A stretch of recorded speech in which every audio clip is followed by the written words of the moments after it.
Hey, my village, it's your Coach Mo back, your favorite parenting and business coach. So, today, of course, I'm going to be talking to the parents again. So, I want to welcome everybody. Today, I want to talk about breaking generational curses. Oh my gosh, and healing childhood trauma. Y'all know that's what I do for parents. I help parents co parent successfully, break generational curses, and be able to master time management, work-life balance, and raise mentally, spiritually, physically, emotionally healthy kids, as well as heal from childhood trauma. This is very important. You cannot parent from a broken place. That's how you start generational curses. If you never heal, this is going to continue on generation after generation. And that's what the problem is nowadays. A lot of people don't heal from their childhood trauma, and then it becomes a generational curse. So these experiences can impact our lives and our parenting. So I want to start with giving you three tips on how to tackle these things. So first, you got to identify and acknowledge the patterns and behaviors that you want to break. A lot of behaviors are learned behaviors, and that's why it's consistently passed on from generation to generation. We may not consider them behaviors, but it really is. Like yelling at your kids. You will yell at all the time. You don't know no other way. So you yell at your kids. Those are some of the behaviors. Whooping your kids is a behavior that you were taught, that way of punishment. That's that slave mentality. Beat them to get them in line. We don't want to do that with our kids. We don't want to instill that trauma in them. We don't want to pass that along. Just notice some of those behaviors, how we grew up. Like, I'm a millennial. I'm an 86 baby. We grew up with that speak when spoken to generation. And then we wonder why our kids don't talk to us, or the next generation can't communicate.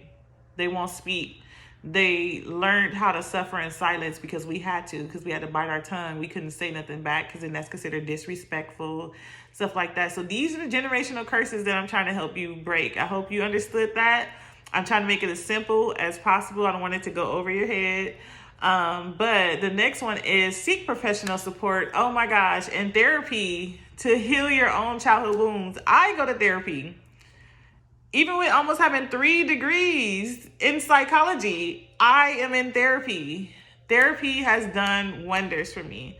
Therapy has helped me be a better parent. I put my son in therapy and they told him he don't need no therapy. He know too much about therapy. My therapist looked at me like, girl, you crazy. You doing a good job with him. He don't need no therapy. But I just wanted to make sure he was good. And I've been in therapy. I go to therapy every week. I got a therapy appointment tomorrow. I go to therapy every week, once a week. For the last couple of months. It helped me because at one point in parenting, like, I was overwhelmed and I'm like, am I doing it right? Am I doing something wrong? Why does he have attitude? Something's wrong. Am I doing right by being a single mom? Like, there was a lot of stuff I had to go to therapy and talk about. I don't want to be the same way my parents were. I want my kid to turn out different than the men in our family. Like, there was a lot of things that I wanted to get help with breaking generational curses and also healing from childhood trauma.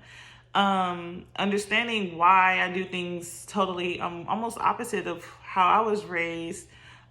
Taking in some morals and values, but as far as parenting, I don't do the same things that they did in my family. Things simple as like saying I love you to my son all the time. I didn't get that from my parents. From my dad, yeah, but not my mom. I can count how many times she said I love you. But when I started going to therapy, I was able to talk to her about it, and now she has more effort in showing that affection. But I learned affection from my dad. So it's one thing that you have to do. It's no way around it. The only way you're going to heal, you cannot heal yourself. And I know some people, they will argue with me about it. I don't need therapy. I don't want to be telling nobody all my business and going to talk to somebody. It's not that. There's so many different type of therapy. You can do talk therapy. You can do different type of therapy. So it's not just that what you see on TV. That's not therapy. That's just entertainment. But find the type of therapist that work for you. If you need a trauma therapist, if you've been experienced like rape or been in a relationship with a narcissistic person, you might need trauma therapy. If you've been abused, things like that, you have to figure out what type of therapist I need. The third thing is intentionally create a nurturing and loving environment for your child. Breaking the cycle of negative patterns. So don't have a toxic household, yelling at your child all the time, threatening them, giving dry threats, stuff like that. Kids don't need to grow up in that energy. They don't want to. Your child should not wake up mad. You shouldn't wake up mad and angry just because your child woke up, like because you regret having a child or you're resentful because you're a single mom and stuff like that. Go heal. Go heal.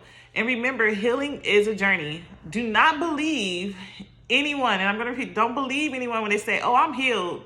There's no such thing. Any therapist will tell you no one is healed 100%. Healing is a journey.